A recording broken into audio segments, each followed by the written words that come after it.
시청자 여러분 안녕하십니까? 안녕하세요. 네, 오늘도 한국사회적기업진흥원의 김인선 원장님 찾아뵙습니다. 네, 원장님 안녕하세요. 예, 네. 또 뵙습니다. 네, 그 자주 출연해 주셔서 고맙고요. 아유, 별 말씀을요. 영광입니다. 네, 지난 시간에 그 동부여성발전센터까지 이야기. 이제 말씀을 좀 들었어요. 네. 그 뒤로 이제 그 서울 시내 한복판 한 구석 정도가 아니라 이제 한국 전체의 사회적 경제를 다 총괄하는 네. 한국사회적기업진흥원의 원장님으로 취임하셨어요. 네, 지금 네. 한 2년. 2년 6개월 다가서고 있는 것 같습니다. 네, 네. 그래요. 그게 여기가 임기가 있죠? 그럼요. 네, 네. 네. 그 언제까지신지? 내년 7월 8일까지. 7월 8일까지. 예. 3년 정도 되는 건가요? 3년입니다. 3년 정도 되는 거군요. 예. 그렇게 우선 취임하기 직전 상황부터 네. 취임하시면서 외치신 말씀은 뭐 많이 보도가 됐더라고요. 네, 네, 네, 네. 지금 그런 거를 돌아보면서 내 취임하기 전 상황과 지금 현재 느끼시는 감정 잠깐만 말씀 먼저 해주셨으면. 현장 얘기하셨던 것 같고 맨 처음. 그러니까 이 언론에서도 주목했던 게 현장 출신. 네, 네, 네. 그러니까 여성. 최초가 많죠. 여성. 예, 예, 여성. 그다음에 현장 출신. 현장 출신. 예, 예. 그 얘기를 가장 많이 들려드렸던 것 같아요. 네, 네. 언론에서도 관심 갖는 지점이 또 그거였고요. 네, 네. 저는 이제 현장을 경험한 사람으로서의 자부심이 좀 있죠. 네, 그리고 네, 이제 네. 공공기관, 정책 당국이 현장과 소통을 원활히 했을 때 네, 살아있는 정책이 만들어지고 예, 예. 정책 목표의 효과성도 높일 수 있다라고 하는 확신을 가지고 있었어요. 네, 네. 근데 이제 진흥원은 지원 조직이잖아요. 그렇죠. 누구를 지원하냐면 기업과 사람을 지원하는 네, 네, 일을 예, 자기 미션으로 하고 있는 조직이란 예, 말이에요. 예. 그러니까 또 다른 한편으로는 정책 목표를 집행하는 기관이기도 해요. 네, 네. 그러니까 이걸 이제 중간 지원 조직이라고 하죠. 네, 대표적인 네, 중앙 단위의 지원 조직일 네, 텐데 네. 그러니까 정책을 집행하는 기관으로서의 성격에 충실하기 위해서도 네, 현장이 어떻게 움직이고 있는지, 네. 어떤 역동성을 발휘하고 있는지, 어떤 부족함이 있는지, 네. 지원 정책에서 담아내야 될 것은 무엇인지를 알아낼 수 있다고 저는 생각을 했어요. 네, 네. 그래서 제가 가장 강조하고 싶었던 거는 정부가 열심히 해온 것에 대해서 인정. 네, 네, 네. 그러나 부족한 부분은 채워야 된다. 네, 그리고 네. 그 중개 역할을 진흥원이 잘해야 된다. 네, 라는 네. 생각을 했던 거고요. 네. 당사자들, 그러니까 그리고 이제 문재인 정부가 사회적 경제 활성화 정책을 펴면서 강조했던 것 중에 지역이 있어요. 네, 지역. 네, 네.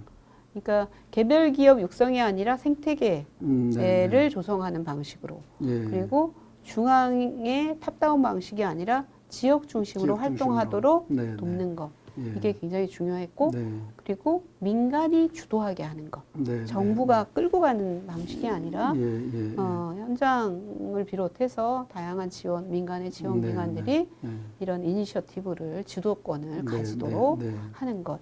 이것이 이제 활성화 정책의 핵심 내용이거든요. 네, 네. 그래서 그거를 실행하기 위해서도 지역 단위의 움직임에 귀를 기울이려고 했어요. 네, 네, 그래서 네.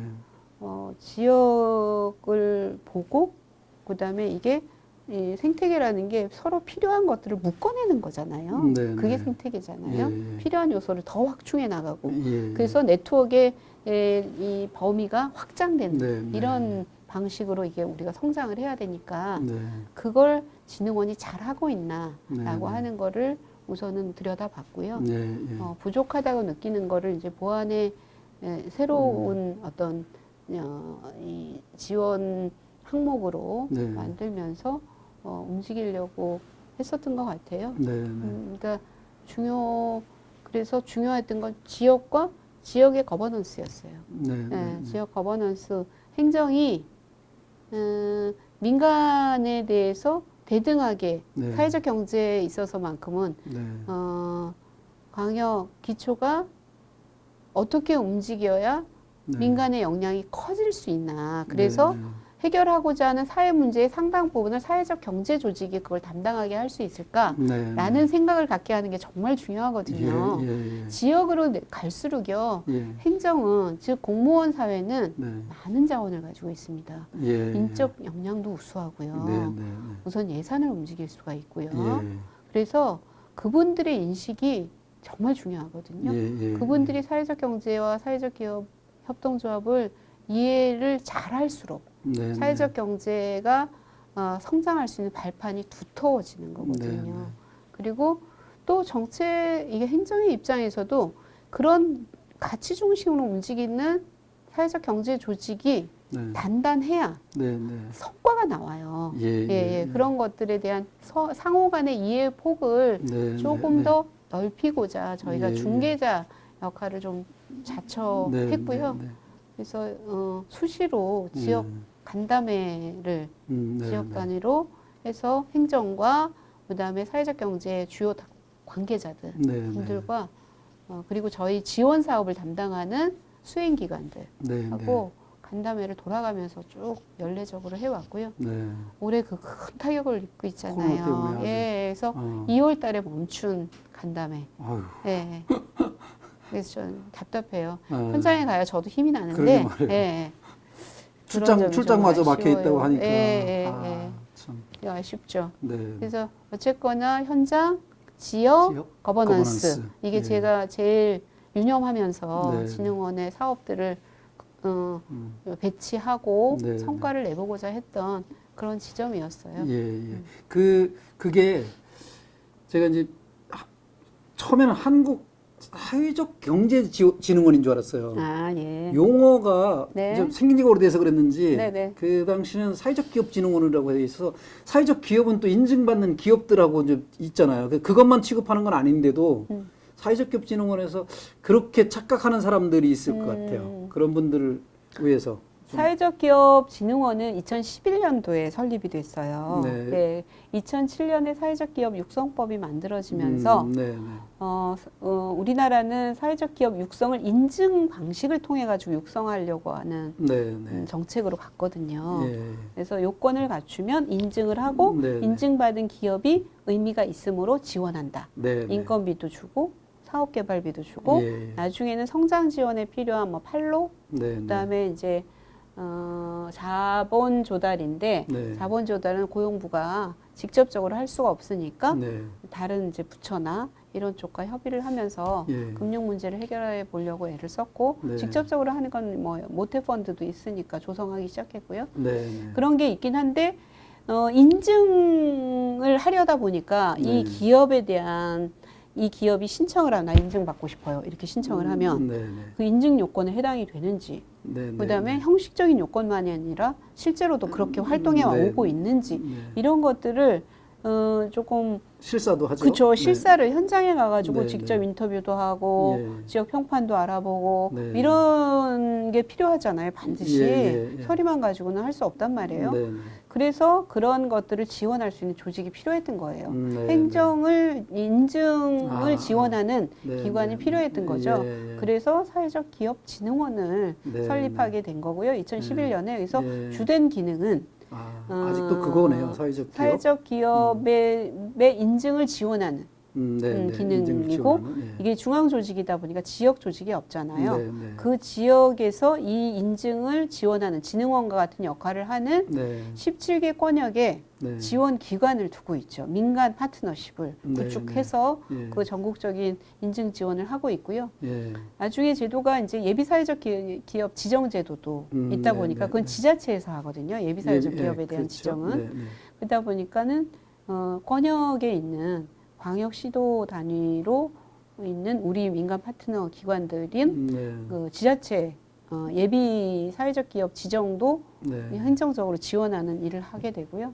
지금은 각 부처마다 예비 사회적 기업 지정을 또 하고 있기 때문에 저희 진흥원이 부처형 지정을 또 지원해주고 추천도 해주시고. 근데 사회적 기업 인증이 많이 되려면 사회적 기업을 지향하는 창업이 많아져야 되잖아요. 그렇죠? 물론 기존 기업이 전환하는 경우도 있을 수 있지만 신규 창업을 통해 가지고 사회적 기업으로 육성을 해야 되니까 네. 그거를 하기 위해서 2011년 설립과 동시에 예. 진흥원 사업으로 자리 잡았던 것이 창업 육성 사업이에요. 사회적 기업과 육성 사업이죠. 지금도 사업 전체 예산에서 차지하는 비중이 가장 높고요. 이게 중심이에요. 그러니까 네. 인증 지원과 창업 지원. 이게 이제 두 축이다라고 네. 생각하시면 될 것 같습니다. 예. 네. 그러면 그 또 착각하는 게 사회적 기업 뭐 사회적 경제 막 이런 거 할 때 네. 그럼 문재인 정부가 진보 정부라 그런 거지 뭐 하는 그 착각을 하는 사람들이 있어요. 그 심지어 제가 그 지역 아동센터 하시는 분들이 이제 보건복지부로부터 지금 이제 개인 기업으로 형태로 돼 있는데 네, 이거를 사회적 협동조합으로 전환하라 권고하고 네, 계속 네. 지침을 내리니까 예, 이분들이 예. 이 정권 끝나면 예. 이것도 협동조합 어떻게 될지는 모르는데 이런 그 우려를 하시는 분들을 만났거든요. 네, 네. 지금 말씀 들어보면 사회적 기업진흥원도 사회적 그 기업 육성법도 다 이명박 정부 때 통과가 됐네요. 아니에요. 육성법은 노무현 정부 말기에 노무현 제정이 말기, 됐습니다. 2007년 그 예, 노무현 정부 예, 말기 예. 사회적 경제 기본 2006년 12월인가 아마 그랬을 거고요. 시행이 2007년 7월 1일부터 그 말기네요. 시행이 됐죠. 예. 그러면 협동조합 기본법이 이명박 정부 그렇죠. 협동조합 기본법이 그렇군요. 예. 그러니까 이건 정권에 따라서 뭐 달라지거나 이런 게 아니라 그렇지는 않아요. 세계적인 추세라고 이해하시면 좋을 것 같아요. 네. 왜냐하면은 우리가 이제 2007년에 사회적 기업 육성법이 시행된 것도 시대적으로 보면 우리가 IMF를 경험했잖아요. IMF를 경험한 이후에 2003년쯤에 이제 외환위기를 극복했다고는 하지만 그 전과 다른 만성적인 실업률, 실업 상태를 극복하지는 못하고 있습니다. 지금까지도 그렇잖아요. 소위 말하면 산업 구조가 바뀌면서요. 소위 고용 없는 시대, 고용 없는 성장의 시대에 돌입하게 돼요.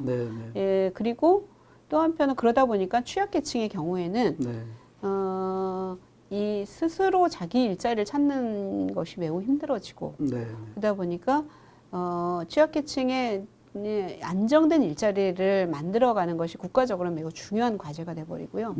또 한편으로는 사회 서비스도 우리가 사회에 지금이야 많은 개선이 이루어졌다고는 하지만 사회복지 측면에서 보면 공공 서비스, 사회 안전망이 매우 취약한 상태였고 이 취약계층에 대한 사회 서비스도 항목별로 분절적으로 이루어지고 있는 상황이었고 사각지대도 많고 사상이 이상의 일반 서비스로 가기에는 너무나 먼 상황이었고 해서 사회 서비스에 취업해 있는 고용 비중이 OECD 평균의 절반 수준에 불과했던 시기였어요. 2007년 뭐 이때쯤이 되면. 그래서 사회 일자리와 관련해서도 사회 서비스 분야에서 시장이 굉장히 커질 거다. 고용이 많이 늘어날 거다.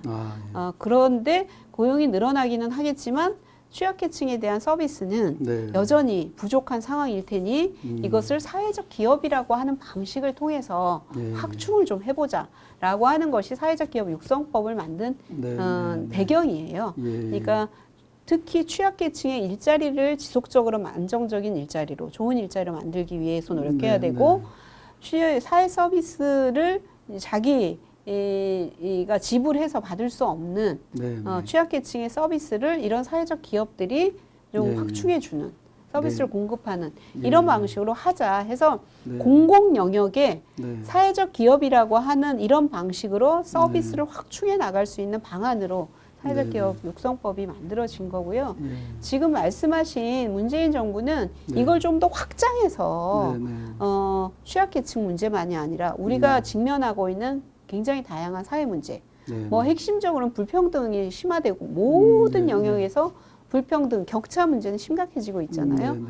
전 인류가 고민하고 있는 기후 위기에 대한 대응 문제는 이거는 빈부격차를 넘어서서 전 인류가 대응해야 되는 공동의 과제이기 때문에 이 문제를 해결하기 위한 사회적인 노력, 일반 기업의 노력도 물론 중요하고 정부 정책도 물론 중요하지만 시민이 여기에 한 파트너로 참여자로 역할을 하지 않으면 안 되고 시민 참여의 한 방식이 사회적 기업이라고 또는 네, 협동조합이고 네, 네. 지역에서 만들어지는 마을 기업이고 예, 자활에서 스스로 벗어나려고 하는 노력으로 만들어진 자활 기업이고 네, 한 거예요. 그래서 이거를 조금 더 사회적 기업은 정책의 단위에서 만들어진 네, 네. 개념으로 이해하다 보니까 네, 네. 인증을 받지 않은 협동조합은 난 사회적 기업 아닌데 네, 이렇게 네, 하는데 네. 우리가 볼 때는 사회적으로 네. 매우 유의미한 예. 움직임 안에 있는 거고 그렇죠.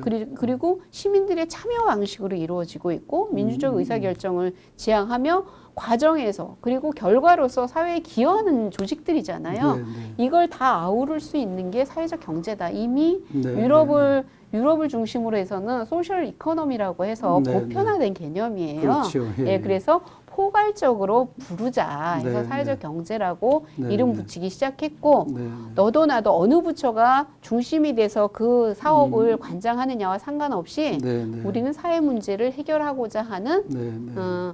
시민들의 자발적인 기업 조직이다, 네, 네. 활동 조직이다라고 네. 하는 것을 표방하게 한 거죠. 그리고 네. 그것을 총괄하는 네. 포괄해내는 기본법을 만들자라고 했던 것이 사회적 경제 기본법 제정 움직임인 거예요. 네. 그게 예. 안타깝게도 하여간 아직은 제정이 안 되고 있습니다. 그때 박근혜 정부 시절에 네. 그 유승민 원내대표가 맞습니다. 그 대표 유승민 발의를 의원이 뭐 최초로 사회적 경제 기본법은 제일 네, 먼저 네. 발의한 당시 의원이셨고요. 네, 네. 예, 박근혜 정부 때. 네. 그래서 매우 낙관했었죠. 그리고 왜냐하면 집권당 집권당의 의원이 원내대표고. 예. 발의를 한 법안이라서 예. 그래서 그 당시 지금 이제 민주당 계열 네. 그쪽에서도 자체적으로 법안을 마련했고 기본법을 네, 신계륜 네. 의원을 위시해서 예, 예. 법안을 같이 발의를 했었고요.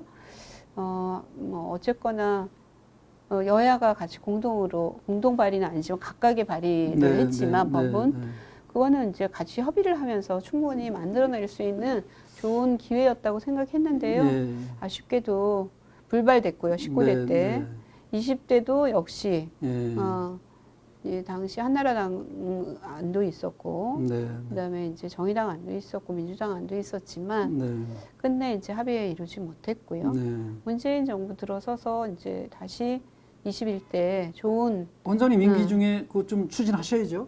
그 밀어붙이시고 국회의원들도 좀 제가 만나시고. 밀어붙이는 게 입법이 되는 공간은 네. 국회고요. 그러니까. 네, 국회의원님들이 네, 네. 매우 중요한 우리 네. 시대를 밝게 하는 예. 불평등의 문제를 해결하고 환경의 문제를 해결해 나가는 많은 네. 소셜벤처 청년들, 그다음에 시니어들, 여성들 그리고 일반 기업의 전환까지 네, 네.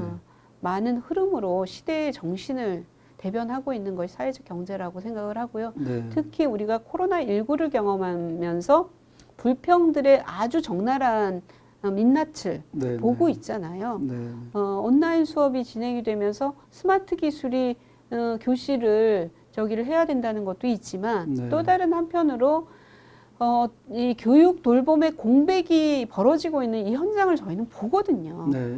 지금 현재의 교육 격차도 심각한데 네. 이 교육 돌봄의 공백으로 인해서 이 격차가 더 벌어지면요. 예, 예. 미래 10년 뒤에는 더 큰 격차로 나타나게 돼요. 그럼요. 예. 그래서 개천에서 용인하지 않는다라고 네, 네. 우리가 그냥 자조적으로 얘기를 하지만요. 네. 정말 불가능한 시대가 되거든요. 네. 이 문제를 지금 손대지 않으면 안 돼요. 네. 이 격차를 메꾸는 데 사회적 경제가 지역사회에서 해야 될 몫이 네. 굉장히 크다고 생각을 하고요. 네.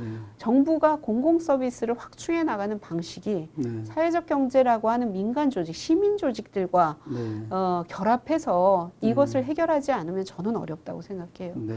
기업들이 사회가치 경영으로 이미 세계 그 예. SDG라고 하는 걸로 네. 개발 목표를 지속 가능한 개발 목표를 유엔이 정하고 네. 있지만 네. 그 추세에 따르지 않으면 기업 자체가 네. 존폐 위기에 처할 수 있잖아요. 그렇죠. 우리나라 대기업이 사회가치 경영을 부르짖게 되는 배경이 뭐겠습니까? 네. 유엔이 정한 인류의 어떤 기업이 같이 걸어가야 될 네. 공동의 목표에 목표. 보조를 맞추기 위해서 같이 걸음하기 위해서 그렇게 전환되고 있는데요. 네. 기업의 어떤 가치를 높이는 방식 중에 하나가 CSR도 있지만 네, 네. 근본적으로 그러니까 생산 과정 자체에 사회적 기업과 함께 할 수 있는 영역을 찾아보는 것도 저는 굉장히 중요하다고 생각해요. 네. 그래서 SDG는 기업의 노력만으로도, 정부의 노력만으로도, 시민사회의 노력만으로도 달성하기 어렵다. 예, 섹터 간의 협력이 굉장히 중요하고 네. 그러려면 사회적 경제, 시민사회 영역이 네. 좀 더 강화되고 네. 협력적인 관계로 인류 공동의 목표, 네. SDG, 불평등 완화, 네. 그리고 기후 위기의 대응 네. 이런 것들이 공동의 노력을 통해서 조금 더 가까이 네. 목표 달성을 할 수 있도록 해야 된다라고 네. 생각을 합니다. 예. 예. 그 말씀드리면서 지난번에 한번 말씀을 드리긴 했는데 그 이재명 경기지사님이 네. 노동 쪽 관련해 가지고는 대학에 시간 강사 고용할 수 있는 비용을 경기도 예산으로 제공하고 대학의 노동인권 강좌를 개설해 주세요. 네. 이런 것들을 해서 지금 3년째 운영하고 있고 학교가 올해는 아마 제가 내년에 하려고 개설하겠다고 신청한 대학이 한 20개 대학으로 늘었다고 들었어요. 네. 근데 경기도에서는 예산이 네. 좀 부족하니까 20개까지 다 인정해 주기는 어렵다고 해서 심사해서 걸릴 것 같은데 지난번에 말씀드렸다시피 왜 사회적 경제도 경기도와 함께 경기도에다가 좀 해서 대학의 강좌를 좀 개설하도록 네네. 요청하고 하면 네. 사회적 경제 기본법이 통과는 나중에 되더라도 네. 이렇게 하면 일단 경기도 예산이 좀 지원되는 틀로 네. 청소년들뿐만 아니라 이제 대학생들에게까지 그런 사회적 경제 강좌가 학점을 따는 그런 강좌가 좀 생기지 않을까. 네네네. 네, 그런 거 좀 애써 주시면.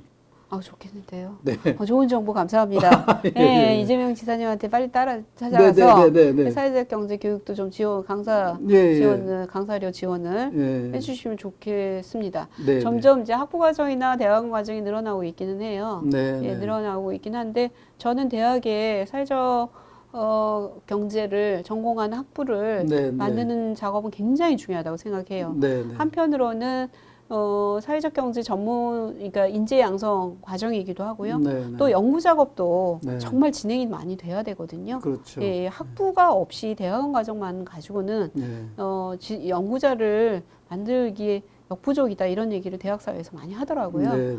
그래서 일단은 사회적 경제에 대한 이해를 하는 시민들이 늘어날수록 사회적 경제의 이 바탕은 단단해지는 거고요. 성장할 수 있는 기반이 만들어지는 거라서 예, 예.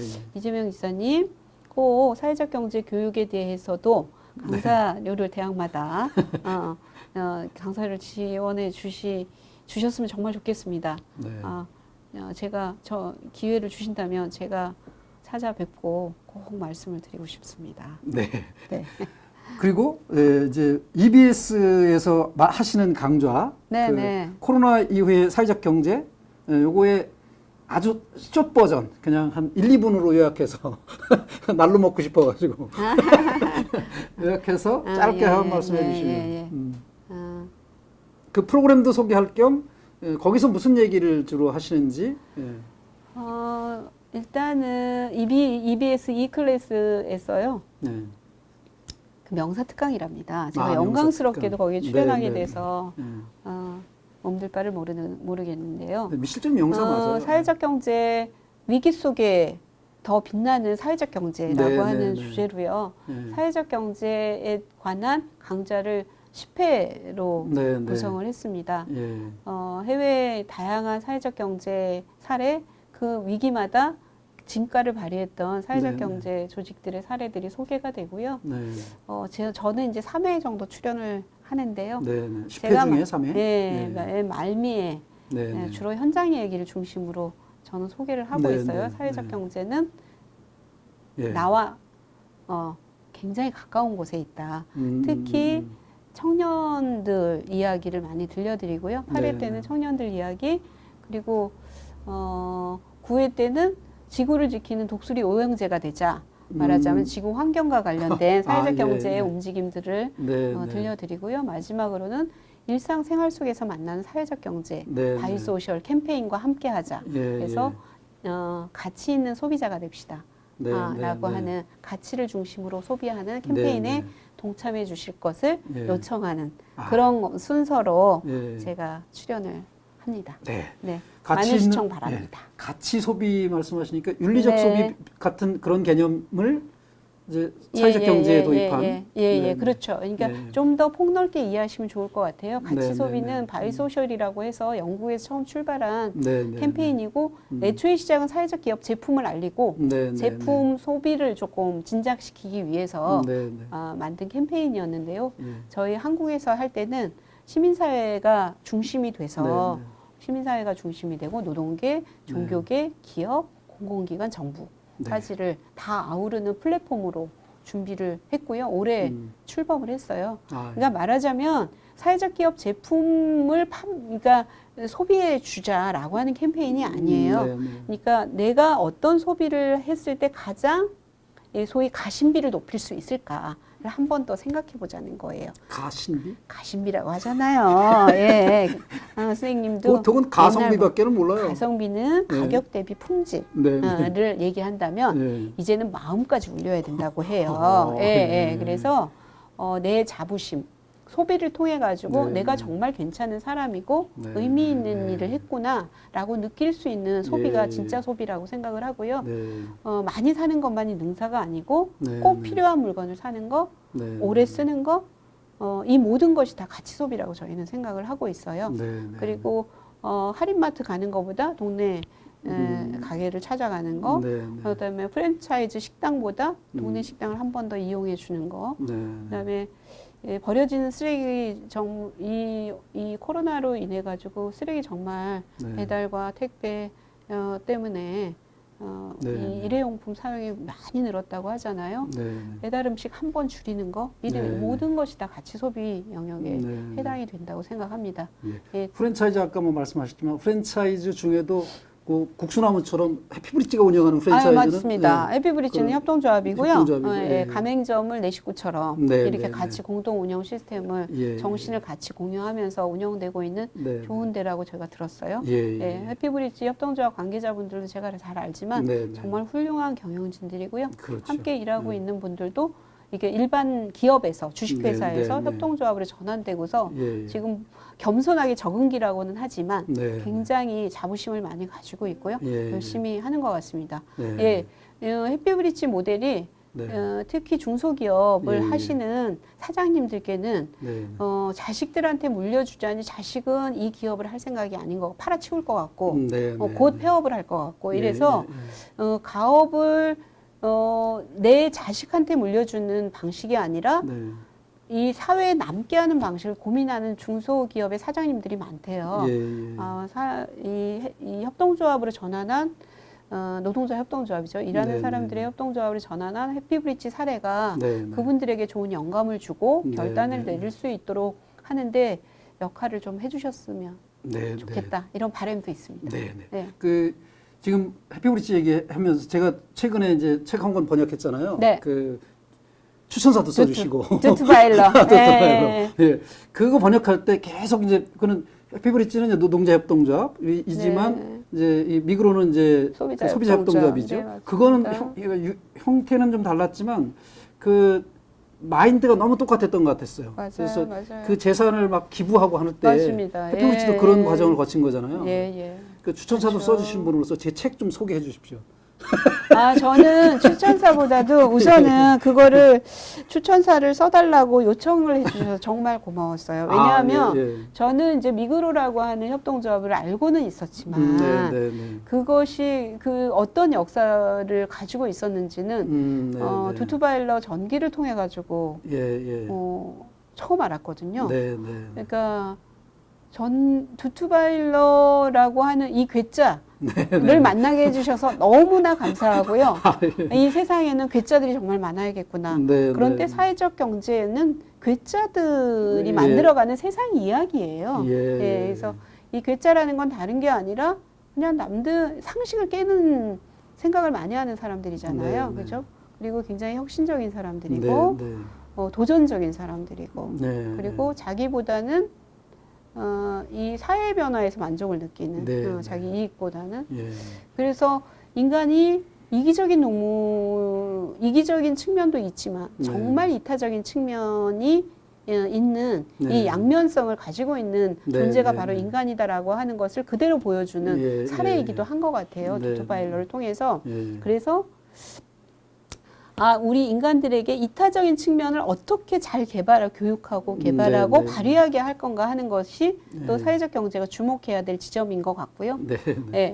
두투바일러는 정말 매력적인 분이더라고요. 그래서 나와 다른 사람을 만날 수 있는 기회이기도 하고 협동조합을 만날 수 있는 그런 이야기가 담겨 있고, 무엇보다도 기업으로서 성장하기 위해서는 소비자들 마음에 다가가야 되고 정직해야 되고 진실해야 된다. 그래야 그 기업은 오래 갈 수 있고 사람들의 사랑을 받을 수 있다라고 하는 것을 스스로 몸소 보여준 괴물 같은 사람? 그렇죠? 굉장히 매력적인 사나이 두투바일러 매우 인상적입니다. 여러분 꼭 읽어보세요. 예, 고맙습니다. 그 끝으로 하여간 그 세 꼭지 이렇게 촬영하면서 마지막 두투바일러 소개가 제일 전태는 많이 팔리기를 바랍니다. 인쇄 많이 받으시면 인쇄가 아니라 저한테도 좀 뭐가 오기는 하겠죠. 고맙습니다. 하여간 여러 차례 출연해 주셔서 감사드리고요. 끝으로 이제 해주셔서 감사합니다. 사회적 경제에 대해서 일반 시민들을 대상으로 마지막 뭐 말씀 많이 하셨지만 그래도 마지막 인사는 하셔야 될 것 같으니까 다음번에 또 다른 사례로 또 만나뵐 기회가 있기를 바라고 이번에는 이제 인사를 좀 해주셨으면 좋겠습니다. 시청자 여러분, 저 다시 한번 인사드릴게요. 한국사회적기업진흥원의 김인선입니다. 사회적 경제 말이 어색하지요. 익숙하지 않은 단어인데요. 자꾸 쓰다 보면 또 익숙해져서 친하게 느껴지거든요. 사회적 경제라는 단어가 꼭 그 모습을 띄어가고 있는 게 아닌가 이런 생각이 듭니다. 멀리 있지 않습니다. 여러분 아주 가까이에 가 있고요. 내가 쓰는 비누, 샴푸, 치약, 칫솔, 에서부터 이불, 그다음에 우리가 쓰는 모든 일상 용품에 사회적 경제의 입김이 담겨 있거든요. 우리 동네 식당 다 그리고 카페, 동네 카페 여기저기에 다 있어요. 여러분들이 조금만 관심을 가지시면 발견할 수 있는 우리 동네 사회적 기업을 만나볼 수 있을 거예요.